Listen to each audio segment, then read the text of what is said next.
सबसे महत्वपूर्ण बात बजट में जो हुई है, जिससे देश में ग्रोथ आ सकती है और जिस ग्रोथ के भरोसे फिर महंगाई, बेरोजगारी, तमाम चीज़ों का मुकाबला हो सकता है, वो है कि सरकार ने कैपिटल एक्सपेंडिचर यानी पूंजीगत खर्च, इसको टेक्निकल भाषा में कहते हैं, लेकिन इसका मतलब ये हुआ कि सरकार ऐसी चीज़ों पर खर्चा करेगी जिनसे अपनी जायदाद खड़ी होती है या पूंजी बनती है।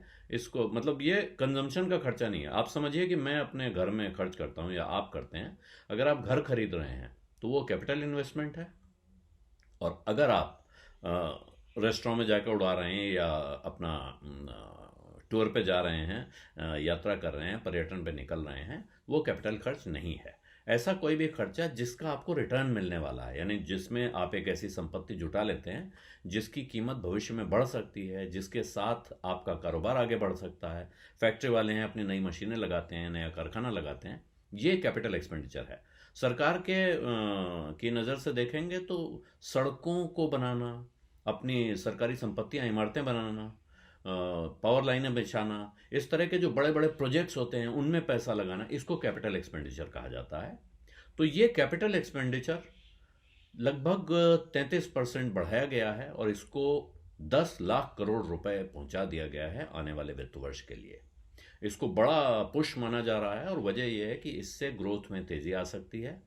पिछले 3 सालों से सरकार लगातार ये कैपिटल एक्सपेंडिचर तेजी से बढ़ा रही है और उसके पीछे नज़र यही रही है। और बहुत से लोगों का मानना है जो पिछले साल 22-23 में इकॉनमी हमारी मजबूत रही, तमाम संकटों के बावजूद दुनिया भर में उथल पुथल होता रहा, फिर भी हम उतना नहीं परेशानी में आए जितने आ सकते थे। तो उसकी वजह यही थी कि सरकार ने काफ़ी खर्चा अपना बढ़ा के रखा। इसके सामने एक बड़ी चिंता ये है कि प्राइवेट सेक्टर बराबर से पैसा नहीं लगा रहा है। जब सरकार के पैसा लगाने का लाभ तब होता है जब सरकार पैसा लगाए, उसके बाद प्राइवेट सेक्टर भी उसी अनुपात में लगभग या उससे कुछ कम भी पैसा लगा दे। तो क्योंकि प्राइवेट सेक्टर पैसा नहीं लगाएगा, केवल सरकार सब कुछ नहीं कर सकती है, तमाम चीज़ें हैं जो प्राइवेट सेक्टर के लोग करेंगे। तो उसका पैसा आना शुरू होता है कि नहीं, ये एक बड़ी चिंता का विषय है। लेकिन इसके बावजूद अभी एक चीज़ है कि आर्थिक सर्वेक्षण में 11% की ग्रोथ बताई गई थी आने वाले साल के लिए, अनुमान है। बजट में वो 10.5% की नॉमिनल ग्रोथ, जब मैं कह रहा हूँ तो वो मत सोचिएगा कि अभी 6% की हो रही या 7% की हो रही, 11 हो जाएगी। ये नॉमिनल ग्रोथ है जिसमें महंगाई का हिसाब लगा के, यानी उसको कम करके ग्रोथ पे नहीं पहुंचा गया है। एक नॉमिनल रेट होता है, एक रियल रेट होता है, तो ये ग्रोथ इन्फ्लेशन एडजस्टेड ग्रोथ होती है। तो ये ग्रोथ का आंकड़ा नॉमिनल है।